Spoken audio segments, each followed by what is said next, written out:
El amor de la Iglesia. Dios habla por medio de su Iglesia. Hechos, capítulo 9, versículos 30 y 31. Cuando supieron esto los hermanos, le llevaron hasta Cesarea y le enviaron a Tarso. Entonces las iglesias tenían paz por toda Judea, Galilea y Samaria, y eran edificadas, andando en el temor del Señor, y se acrecentaban, fortalecidas por el Espíritu Santo. Oremos. Padre Celestial, nuestro buen Dios, te damos la gloria. Bendito sea tu nombre, Señor. Bendecimos tu glorioso nombre. Eres digno, Señor. Te mereces, Señor, que nuestro corazón se incline delante de ti, que nuestra boca con temor, con prudencia, con temblor, pero también con gozo y con ánimo, pronuncien estas palabras, Señor, que glorifiquen tu nombre. Tú eres Dios, grande, fuerte, todopoderoso, digno de gloria y de honra. Tú mereces, Señor, nuestra alabanza. Tú eres digno, Señor. Y Señor, te rogamos en esta mañana que sigas acrecentando en nuestros corazones la acción de gracias por medio de la meditación de tu palabra. Suple para nuestras vidas espirituales la necesidad de tu palabra, el alimento espiritual. Bendice tu palabra en nuestros corazones. Concédenos por gracia, por medio de la fe, entendimiento, carácter y la determinación, Señor. Ayúdanos, Señor, para estar determinados. Permítenos en Cristo, Señor, estar motivados para poner por obra tus palabras. Te lo suplicamos, Señor. En el nombre de Cristo Jesús. Amén. Muy buenos días, hermanos y amigos. Hoy es jueves 9 de julio del 2020. Nuestro tema es un tema muy sencillo, pero es un tema muy importante. El tema es el amor de la Iglesia o el amor de los hermanos. Dios habla por medio de su Iglesia. En el capítulo 9 se nos habla acerca de la salvación del apóstol Pablo y cómo el apóstol Pablo fue salvo y fue traído al entorno de la Iglesia, ¿no? Cómo Dios fue obrando para introducir a los creyentes en su Iglesia. Esto es algo importante porque en este tiempo la recepción de creyentes en las iglesias no tiene ninguna importancia. En la mayoría de las iglesias no hay ninguna importancia, no se pone importancia en ello, porque no se mira al Evangelio.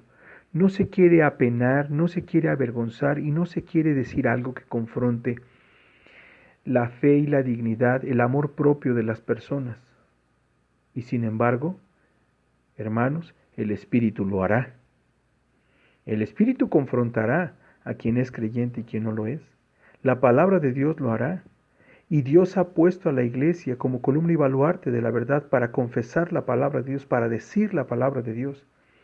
No como intentando ignorar, sino como siendo responsables para compartir, para predicar, para hablar del Evangelio, para hablar de las evidencias del nuevo nacimiento, para mirar cuidadosamente el testimonio del Espíritu de Dios obrar en la vida de un creyente.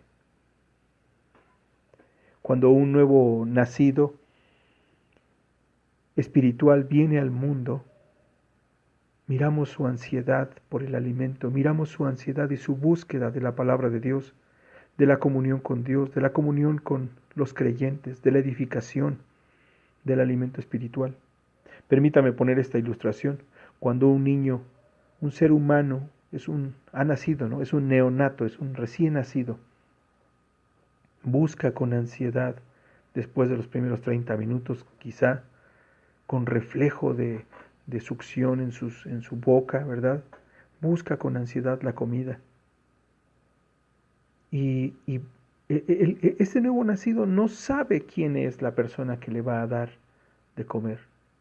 No sabe si su mamá es una mujer presa en una prisión, en un cerezo, pues. No sabe si su mamá es una asesina, si es una mujer piadosa. No sabe nada. De hecho, no sabe ni cómo es el órgano que le trae la fuente de su alimento. No sabe ni cómo es la fuente de donde toma el alimento, pero su ansiedad le lleva, ¿verdad?, a buscar del Señor. Con esa misma ansiedad, el apóstol Pablo dice la palabra de Dios que predicaba denodadamente. Dice el versículo 29 del capítulo 9, y hablaba denodadamente, o sea, con denuedo, tomado en el denuedo, pues, ¿no?, de la convicción de hablar en el nombre del Señor Jesucristo. El entorno de la iglesia en estas circunstancias es dirigido por la obra de Dios. La iglesia, cuando mira las circunstancias y qué es lo que está sucediendo, mira cuál es el producto de la obra de Dios en la vida de los creyentes, aún de los nuevos nacidos. En este caso, la iglesia no está mirando a las circunstancias como las que dirigen sus vidas, no, sino la obra de Dios a través de la iglesia y cómo estas circunstancias se presentan. Dios estaba obrando a través de este hombre llamado Saulo. Le ha tomado, le ha salvado. Da evidencias a través de este hombre. Estas evidencias han traído repercusiones en las circunstancias, en medio del pueblo, en medio de la sociedad en la que vivían. La iglesia observa la obra de Dios y entonces actúa. El cobijo que la iglesia dio al apóstol Pablo era un cobijo, como notamos aquí, con principios.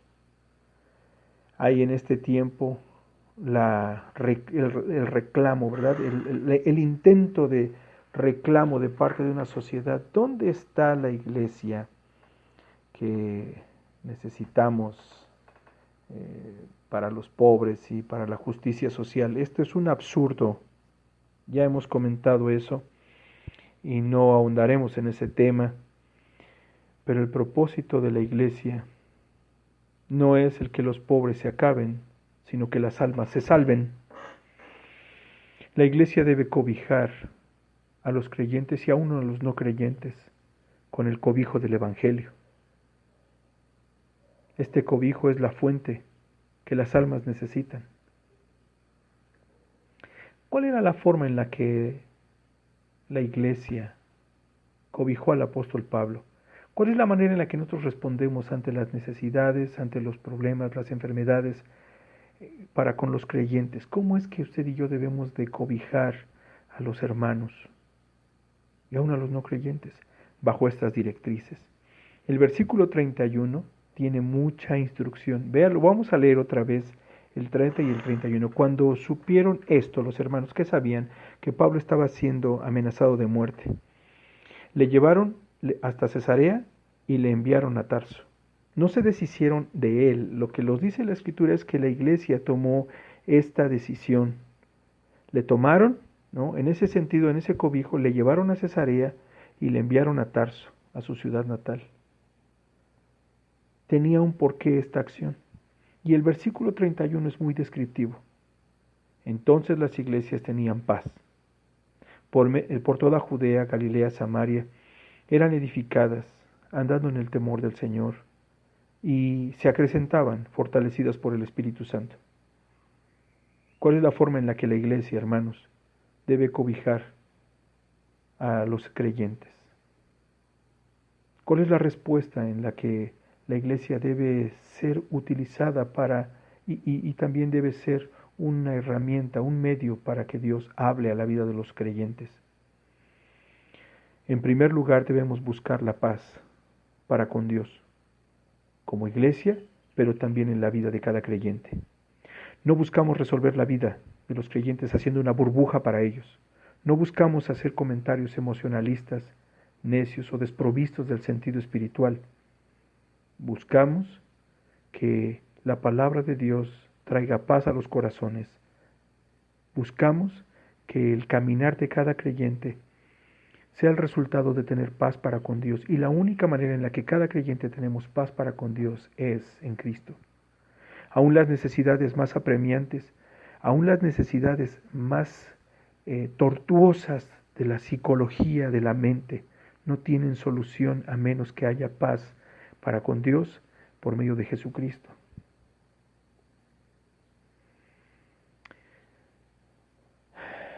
En segundo lugar, buscando la edificación en el temor de Dios. Cuando una iglesia cobija a los creyentes, lo debe hacer en este punto, que la edificación en el temor de Dios sea una realidad. Y no hay mejor edificación de Dios que la exposición de sus palabras que alumbra, que las palabras dichas con gracia, en tiempo, en forma bíblica, en el amor de Cristo, con verdad. También, en tercer lugar, lo que vemos hacer a la iglesia aquí al cobijar al apóstol Pablo, al ser usada por Dios para hablar al apóstol Pablo, es buscando el crecimiento espiritual en el fortalecimiento a través del Espíritu Santo. Cuando los hermanos toman a Pablo y le llevan a Cesarea y le envían a Tarso, no están haciendo una burbuja, un mundo ideal para el apóstol Pablo.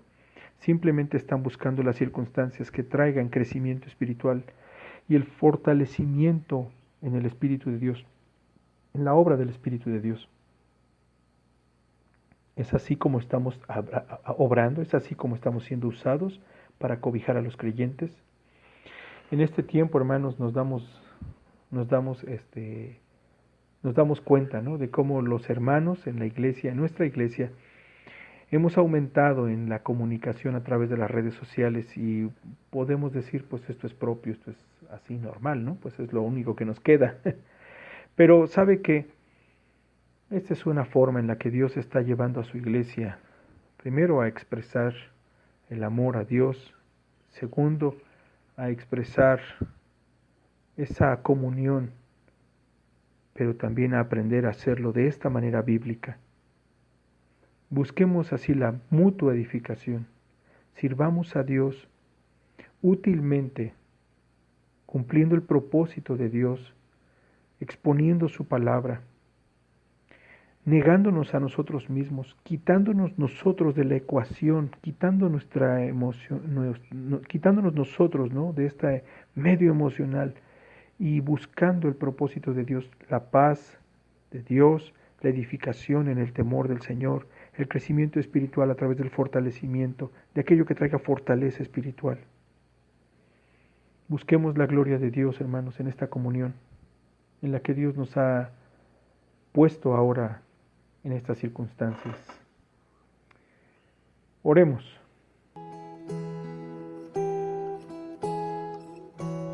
Buen Dios, nuestro Señor, alabamos y bendecimos tu nombre y damos gracias porque nos has puesto entre estos creyentes. No son los creyentes o las personas o el medio, esta sociedad que quisiéramos, pero son los que tú has redimido por tu sangre. Ayúdanos a buscarnos, Señor, para edificación. Ayúdanos a buscarnos para paz, para crecimiento espiritual. Te lo suplicamos. Usa nuestras vidas para bendición de nuestros hermanos. Que no estorbemos a sus vidas, a sus crecimientos, sino que te demos la gloria en todo a ti, buscando edificación en el temor tuyo, Señor. Te lo rogamos, Dios, en el nombre de Cristo Jesús. Amén.